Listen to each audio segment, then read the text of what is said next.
Malgré un retard imprévu, nous sommes à quelques jours du premier lancement de la fusée SLS qui est à la fois le plus puissant de tous les lanceurs passés et actuels et en même temps celui qui est pressenti pour ouvrir la voie à de nouvelles missions habitées vers la Lune. Et pourtant, il existe encore des humains qui croient que ni l'homme ni la moindre machine n'a pu s'arracher à l'atmosphère terrestre et encore moins aller dans l'espace. Parmi eux, il y a ceux qui pensent que la Terre est un disque surmonté d'un dôme infranchissable. J'y reviendrai peut-être dans une vidéo ultérieure, car même si le sujet a été maintes fois traité, il est loin d'être épuisé. Ceux qui m'intéressent, qu'ils soient platistes ou non, sont ceux qui prétendent 1. Qu'il ne peut y avoir de combustion dans le vide, et donc qu'un moteur ne pourrait même pas s'y allumer. Et 2. Qu'il ne peut y avoir aucune propulsion dans le vide puisque les objets volants se reposent sur l'air ambiant pour avancer et que dans l'espace il n'y a pas d'air. Je vais traiter ces deux sujets l'un à la suite de l'autre. Premièrement, la combustion est-elle possible dans le vide spatial ? Commençons par donner une définition au mot. Qu'est-ce que la combustion ?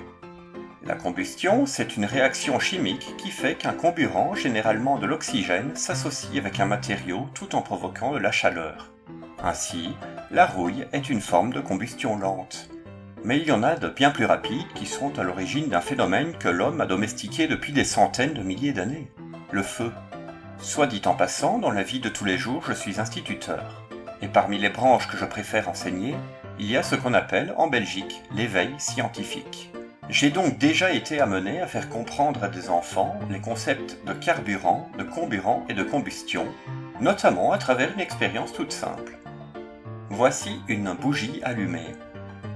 Si on la recouvre d'un verre et qu'on lui coupe l'accès à l'air extérieur, au bout de quelques secondes, la flamme faiblit et finit petit à petit par s'éteindre. Que s'est-il passé ? Eh bien, grâce à l'oxygène ambiant et à une source de chaleur, la flamme était entretenue par un carburant, la cire, et par un comburant, l'oxygène de l'air.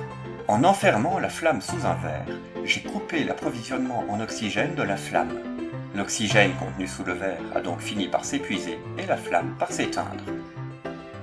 Avec d'autres expériences similaires, des enfants seront capables de comprendre ce phénomène ainsi que les notions de carburant, de comburant et de combustion. Soit dit en passant, ne croyez pourtant pas que je vous infantilise, ce n'est pas le cas. Il y a pourtant des personnes, adultes quant à elles, qui interprètent à leur manière les résultats de cette expérience toute simple et en déduisent qu'une combustion ne peut absolument pas avoir lieu dans le vide spatial. Et par conséquent, qu'un moteur ne peut pas fonctionner dans l'espace. Cette confusion vient du fait que, dans la vie de tous les jours, la plupart des véhicules à moteur, voitures, bateaux, avions et autres, ne font le plein qu'avec du carburant et non avec du comburant. Et pour cause, ces véhicules ne circulent que dans un milieu atmosphérique où l'oxygène indispensable à la combustion est omniprésent. Si un avion franchit une certaine altitude, il finira immanquablement par redescendre, pour deux raisons. L'absence de portance, j'y reviendrai, mais aussi l'absence d'oxygène nécessaire à la combustion du kérosène.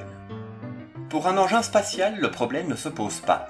Celui-ci, en plus de son réservoir de carburant, par exemple de l'hydrogène liquide, embarquera un réservoir de comburant, par exemple de l'oxygène liquide.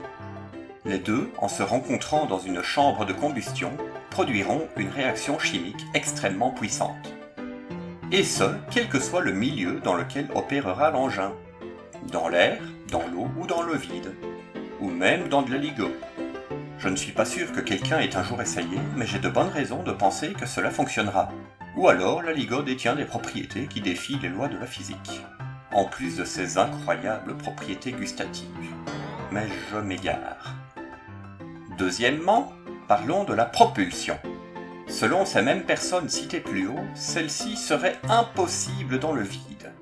En effet, pour avancer, une voiture repose nécessairement sur le sol.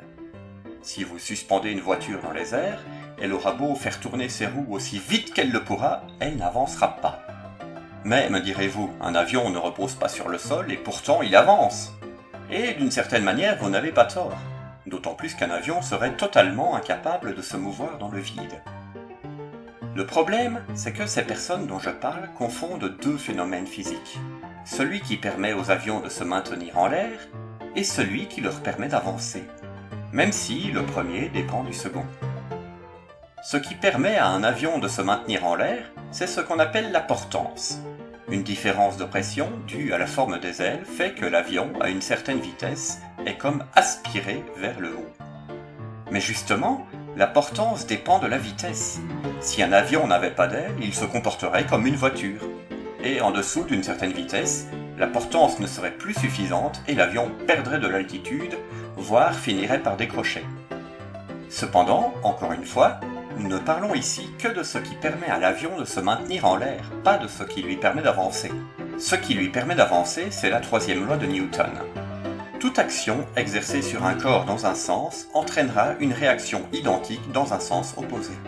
La combustion du carburant dégage donc des gaz dans une direction donnée, permettant ainsi à l'avion d'avancer dans l'autre sens. C'est donc ce qui lui permet d'avancer, et c'est la portance qui lui permet de se maintenir en l'air. Soit dit en passant, comme je l'ai dit plus haut, dans ses réservoirs, un avion ne transporte que son carburant. Et pour cause, il ne vole que dans l'atmosphère où l'oxygène est disponible à peu près à volonté. Cependant, il y a un plafond qu'il ne peut pas dépasser. À partir d'une certaine altitude, non seulement la portance deviendrait insuffisante et l'avion finirait par décrocher, mais en plus il n'y aurait plus assez d'oxygène et donc de comburant pour entretenir la combustion nécessaire à la propulsion. Et ce serait la chute. Mais pour un engin spatial, la question ne se pose pas. Celui-ci embarque non seulement son carburant, mais aussi son comburant. Dès lors, il n'y a pas besoin d'une atmosphère composée d'oxygène pour le faire fonctionner. Mais en plus, ces moteurs exercent une poussée phénoménale, même à la verticale, donc le problème de la portance n'a aucune importance. Ajoutons à cela un phénomène physique qui gênerait davantage tout engin volant dans l'atmosphère. La résistance de l'air, ou de l'eau dans le cas d'un bateau ou d'un sous-marin. On parle ici d'une force qui s'exerce dans le sens contraire de la direction du véhicule. Dans l'espace, il n'y a par définition pas d'air pour opposer une résistance. Donc un moteur fusée sera par conséquent plus performant dans le vide que dans l'atmosphère.